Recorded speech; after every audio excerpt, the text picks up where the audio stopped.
Hello everyone, I hope all is well. आज की इस वीडियो का टॉपिक एक प्ले मर्चेंट ऑफ वेनिस जिसे लिखा है हम सबके फेवरेट शेक्सपियर ने। ये एक बहुत ही फेमस प्ले है। ये हमेशा किसी न किसी सिलेबस में पढ़ाया जाता है। तो इस वीडियो में हम इस प्ले की एक कंप्लीट समरी आपको बताएंगे। जैसे जैसे प्ले आगे जाएगा एक एक कैरेक्टर को डिफ़ाइन करते रहेंगे। तो शुरू करते हैं। स्टोरी है वेनिस की। वेनिस में बेसानियो नाम का एक आदमी रहता है और उसी शहर में एक लेडी है जिसका नाम पोर्शिया है। तो बेसानियो पोर्शिया को पसंद करता है और पोर्शिया भी बेसानियो को पसंद करती थी। लेकिन बेसानियो के सामने प्रॉब्लम ये थी कि वो पोर्शिया के पास कैसे जाए। उसके पास कुछ फाइनेंशियल प्रॉब्लम थी कि कुछ उसे पैसे की ज़रूरत थी कि उसके पास कुछ पैसा होता तो वो पोर्शिया के पास जाता और उसके सामने जो है वो शादी का प्रपोजल रखता। अब बिना पैसे के उसके पास जाना वो ठीक नहीं समझ रहा था। तो वो सोच रहा था कि अगर उसे कहीं से 3,000 ड्यूकेट्स मिल जाते हैं तो वो चला जाता पोर्शिया के पास उससे शादी के लिए उसके सामने प्रपोजल रखने। तो ये लेकिन अब वो सोच रहा है कि वो 3,000 ड्यूकेट्स उसे कहाँ मिलेंगे। तो उसी का एक दोस्त है जिसका नाम एंटोनियो है। तो एंटोनियो एक मर्चेंट है, एक बहुत ही धनी व्यापारी है। वेनिस में उसका नाम है। तो अब बेसिनियो सोचा कि वो एंटोनियो से 3,000 ड्यूकेट ले लेता है। तो एंटोनियो के पास जाता है और एंटोनियो से कहता है कि ऐसी ऐसी बात है, मुझे जाना है पोर्शिया के पास और उससे वो शादी करनी है, लेकिन बिना पैसे के उसके पास कैसे जाएं, तो मुझे 3,000 ड्यूकेट्स चाहिए। तो एंटोनियो कहता है कि ठीक है, मैं तुम्हें 3,000 ड्यूकेट्स दे देता, लेकिन अभी मैंने अपना सारा पैसा जो है वो इन्वेस्ट कर दिया है शिप में। मेरा सारा पैसा जो है वो समुद्र में है, जहाज़ों में लगा रखा है। अब वो जब शिप वापस आएंगी तो तभी पैसा मिल सकता है। तो लेकिन तुम एक ऐसा काम करो कि तुम किसी लेंडर की तलाश करो कि अगर कोई तुम्हें पैसा उधार दे देता है, लोन दे देता है, तो तुम उससे ले लो और तुम पोर्शिया के पास चले जाओ। उसके बाद मैं जब वो शिप आ जाएंगी तो मैं तुम्हारा उधार जो है वो चुका दूंगा। अब ये आइडिया बेसनियो को भी बेटर लगता है और वो एक लेंडर के पास जाता है और उस लेंडर का नाम है शाइलॉक। शाइलॉक के बारे में बता दें कि शाइलॉक एक यहूदी है, ज्यूज़ है, और वो क्रिश्चियन से बहुत ही नफ़रत करता है और ख़ास करके वो एंटोनियो से बहुत नफ़रत करता था, क्योंकि एंटोनियो उसका धंधा चौपट करने में लगा हुआ था। क्योंकि शाइलॉक जो था वो बहुत ही हाई इंटरेस्ट पे लोन देता था और एंटोनियो बहुत ही कम इंटरेस्ट पे लोन देता था या बिना इंटरेस्ट के लोन दे देता था। तो उसका जो काम था वो धीरे धीरे बंद हो रहा था।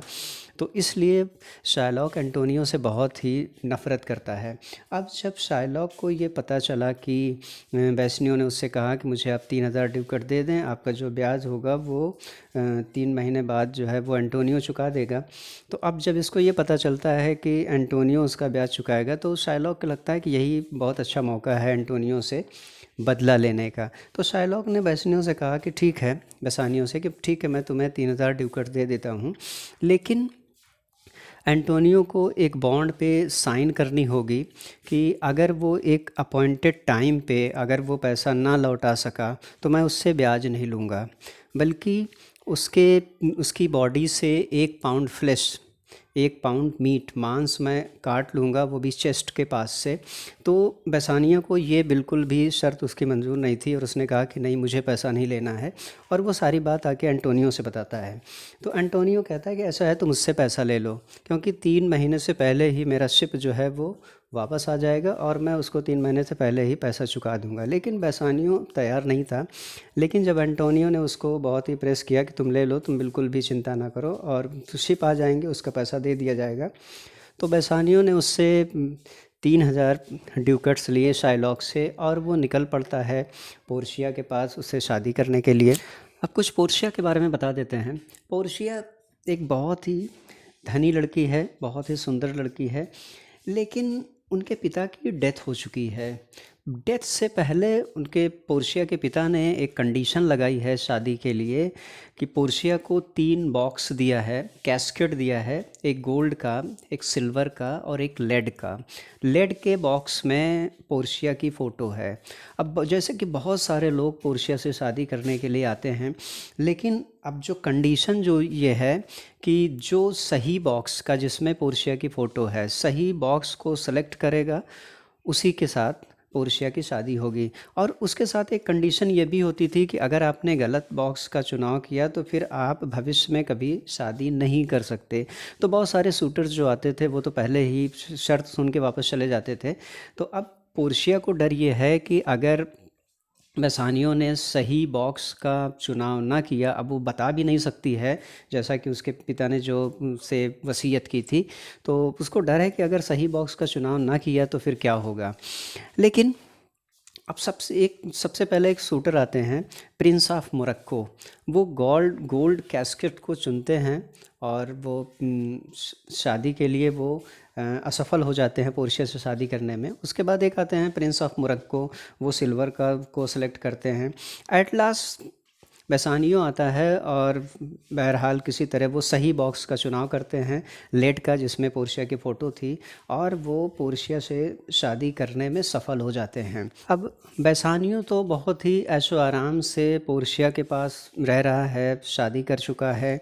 लेकिन अब यहाँ शाइलॉक और एंटोनियो, होता क्या है कि एंटोनियो की जो शिप थी वो समुद्र में भटक जाती है, रास्ता भटक जाती है और टाइम पे वापस नहीं आ पाती। अब जैसा कि बॉन्ड में लिखा था, मामला जो है वो ड्यूक के पास चला गया। शाइलॉक ने मुकदमा कर दिया, केस कर दिया कि जैसा कि बॉन्ड में लिखा है कि वो टाइम पूरा होने पर पैसा नहीं लेगा बल्कि वो 1 पाउंड फ्लेश लेगा। तो बॉन्ड पे लिखे के मुताबिक जो है उनको 1 पाउंड फ्लेश एंटोनियो से लेना है। तो मामला बहुत ही पेचीदा था, कोर्ट में था। तो एक एंटोनियो एक लेटर लिखता है और वो उस लेटर में सारी बात जो है वो बेसानियो को बताता है। इसी बीच शाइलॉक की एक बेटी होती है जिसका नाम जेसिका है, और वो इसी बीच शाइलॉक का बहुत सारा पैसा और उसका सोना चांदी वो लेके वो एक आदमी के साथ भाग जाती है, और वो भागकर वहीं पहुंच जाती है जहां पे बेसानियो और पोर्शिया वगैरह थे।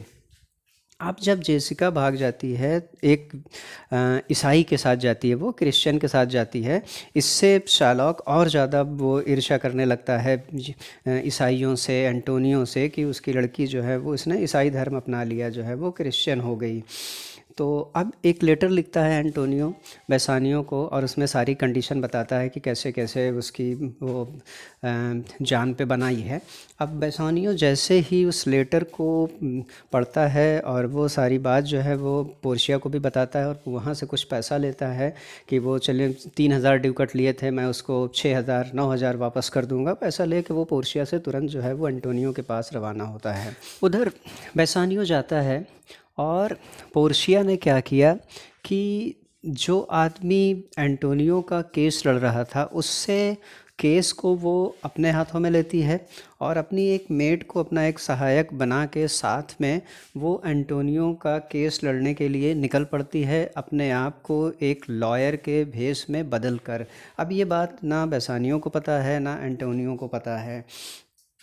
अदालत में, कोर्ट में, उस दरबार में पहुंचती है वेश बदल के। कोई उसको पहचान नहीं पाता है कि केस चल रहा होता है। तो पहले तो पोर्शिया शाइलॉक को मनाने की, समझाने की बहुत कोशिश करती है, उसे बहुत उपदेश दिया, पूरी मर्सी पर उसने पूरी एक स्पीच दी मर्सी कि आपको एंटोनियो पर दया करनी चाहिए। दया जो है वो एक सिर्फ इंसान का नहीं, गॉड का एक क्वालिटी है, और दया से न सिर्फ जो दया कर रहा है उसको फ़ायदा होता है, बल्कि जिस पे आप दया कर रहे हैं, यानी कि ये एक गॉड की क्वालिटी है। लेकिन शाइलॉक पर इसका कोई असर नहीं होता। वो अपनी ज़िद पे अड़ा रहता है कि उसे पैसा नहीं चाहिए, बल्कि वो 1 पाउंड फ्लेश लेगा। एट लास्ट पोर्शिया बिल्कुल थक जाती है, और मामला जो है वो ड्यूक के पास आ जाता है कि अब उनको फ़ैसला करना है इसमें से। तो ड्यूक भी बिल्कुल उस बॉन्ड के आगे जो है वो मजबूर होते हैं और फैसला जो है वो शार्लॉक के फेवर में जाता है।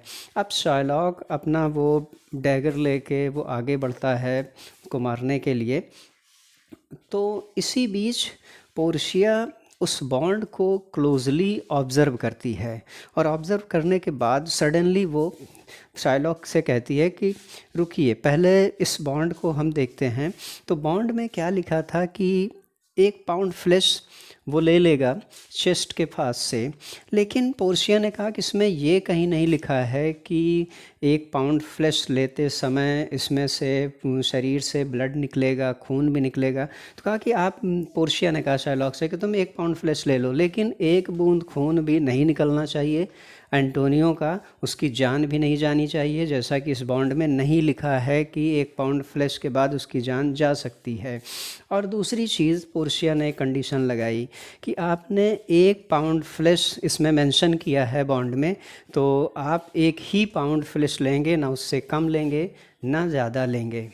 अब शार्लॉक के सामने एक बहुत ही ऑकवर्ड सिचुएशन है। अब ये कैसे पॉसिबल है कि वो एग्जैक्ट 1 पाउंड फ्लैश उसके शरीर से काट ले। तो वो आखिरकार एट लास्ट उसे बैसनियों की बात माननी पड़ती है, लेकिन वो बैसनियों से कहता है कि जितना पैसा मैंने एंटोनियो को दिया था उसका 3 गुना आप मुझे वापस कर दें और इस केस को क्लोज़ कर दें। लेकिन फिर पोर्शिया बीच में आ जाती है। पोर्शिया कहती है कि जैसा कि तुम एक यहूदी हो और तुमने एक क्रिश्चियन की जान लेने की कोशिश की थी, यानी तुम्हारा इरादा जो था उसकी जान लेने का था।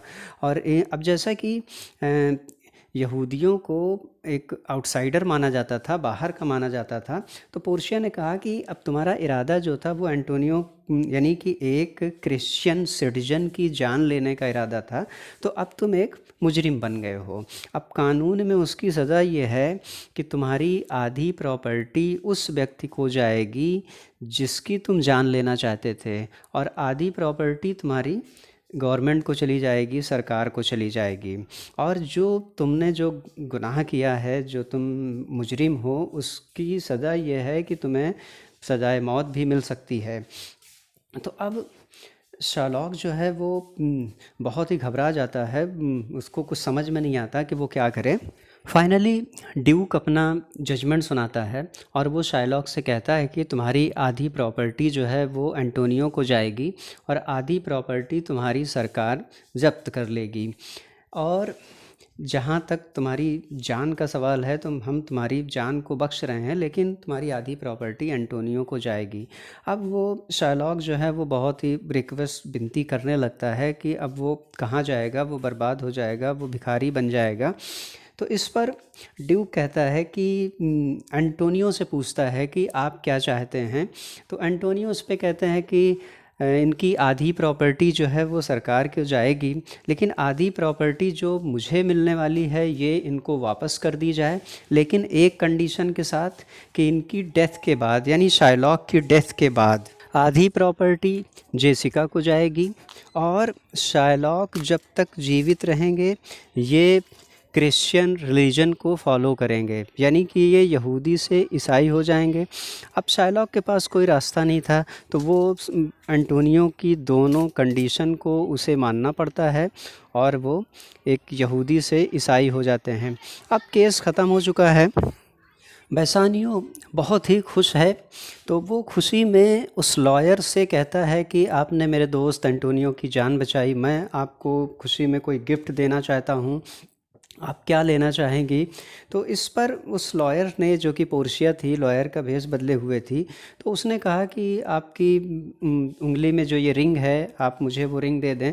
तो अब जैसा कि बेसानियों को वो रिंग जो थी वो पोर्शिया ने दी थी और इस कंडीशन के साथ दी थी कि तुम अपने आप से इस रिंग को कभी अलग ना करना, किसी को देना नहीं। तो बेसानियो जो है कहता है कि और कुछ आप मांग लीजिए, मुझे ये रिंग मैं नहीं दे सकता। पोर्शिया कहती है ठीक है, अगर आप नहीं देना चाहते तो कोई बात नहीं, मुझे और कुछ नहीं चाहिए।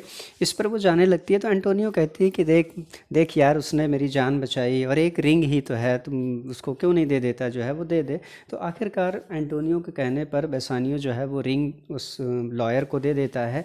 अब सभी लोग जो हैं वहाँ से निकल पड़ते हैं आने के लिए, लेकिन पोर्शिया जो है वो एंटोनियो और बेसानियो से पहले ही पहुंच जाती है और अपना वेश जो है वो बदल लेती है। सभी लोग आते हैं, अब सब बहुत खुश हैं, एंटोनियो की जान बच चुकी है, बेसानियो भी बहुत सुखी, यानी कि सब कुछ ठीक हो जाता है लास्ट में।